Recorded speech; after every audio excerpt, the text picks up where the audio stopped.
Hello दोस्तों स्वागत है आपका हमारे यूट्यूब चैनल पर। दोस्तों आज हम सीखेंगे प्रकाश का परावर्तन। प्रकाश का परावर्तन क्या है, इसको पूरी अच्छे तरीके से समझेंगे, डेफिनेशन भी समझेंगे और ये क्या होता है इसको भी समझेंगे अच्छे से।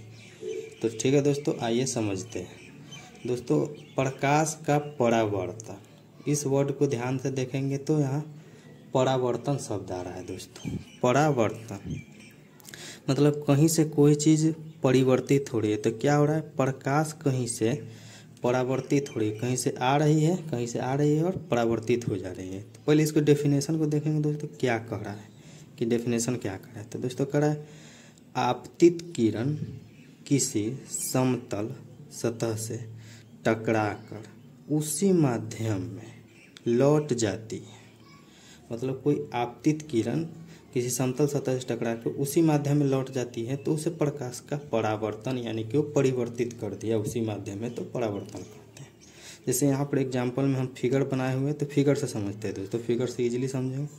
जैसे यहाँ से आपतित किरण आई, ये हमारा आपतित किरण है, ये आपतित किरण आई और ये समतल सतह से, ये समतल सतह है दोस्तों, ये दोस्तों अपना समतल सतह है।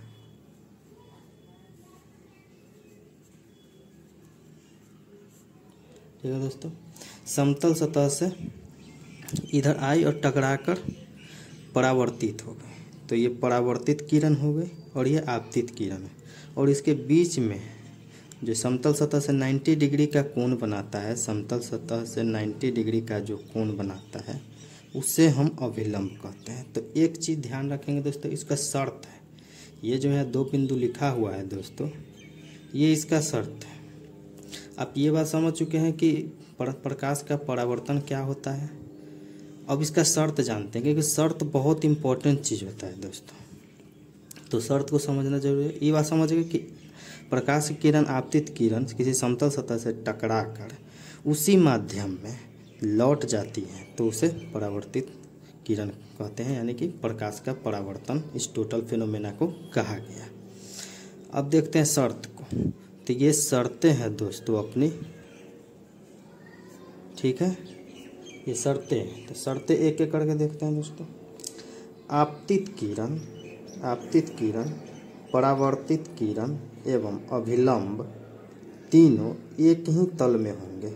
दोस्तों ये आपतित किरण, परावर्तित किरण और ये अभिलंब तीनों एक ही तल में, एक ही तल में होने का मतलब जैसे दोस्तों एक पेज हो गया, जैसे ये उभरा हुआ है पेंसिल अगर, तो ये दूसरा तल में आ गया है। लेकिन अगर ये प्लेन है एक, तो एक ही तल में, ऐसा नहीं कि ये एक लाइन इधर आ गया है, एक लाइन ऊपर उठ गया है या पीछे अंदर चला गया है, ये इधर से आया और इधर ही इसी तल में लौट गया, ये अभिलंब भी इसी तल में है, यही है इसमें।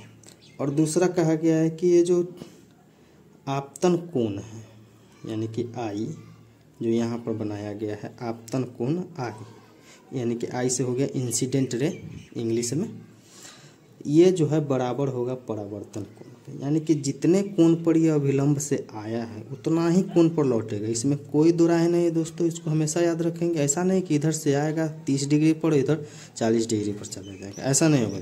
इधर अगर 30 डिग्री पर इंसिडेंट रे आ रहा है तो यह 30 डिग्री पर ही मुड़ जाएगा, ये बात ध्यान रखें। अगर आपतन कोण हम मान के चलते हैं, मान लिया कि अगर आ रहा है हमारा 30 डिग्री तो ये भी 30 डिग्री ही होगा दोस्तों, ये बात आप अच्छे से ध्यान में रख लें, ये दोनों बराबर होंगे।